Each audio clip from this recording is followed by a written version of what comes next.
هذه المعلومة لن تعجب المتحاملين على تاريخ المغرب. المملكة المغربية كانت تقدم قروضا للإمبراطورية العثمانية. كيف ذلك؟ المغرب هو البلد الوحيد في الغرب الإسلامي الذي ظل مستعصيا على الإمبراطورية العثمانية منذ انطلاق حملاتها التوسعية ولم تستطع احتلاله، وذلك بفضل هيبة جيوشه منذ عهد المرابطين إلى سلالة العلويين.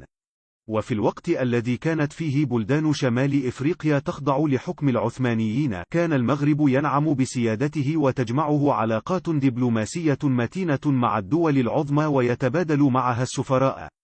وعلى إثر الصراع الدائر بين العثمانيين والروس في عهد السلطان عبد الحميد الأول، وعواقب معاهدة كوتشوك قنرج الموقعة بينهما سنة 1774 وما خلفته من ضيق على خزينة الأتراك، تقدمت الحكومة العثمانية عبر السفير المغربي لديها أبو القاسم الزياني بطلب الحصول على قرض من المملكة الشريفة، وهو ما استجاب له العاهل المغربي محمد بن عبد الله بسخاء كبير، حيث أرسل قرضا بقيمة 4 صناديق من سبائك الذهب، وزاد عليه إعانات أخرى تتمثل في أموال إضافية و8 سفن حربية محملة ب16,000 برميل من البارود، فضلا عن هدايا نفيسة للسلطان عبد الحميد.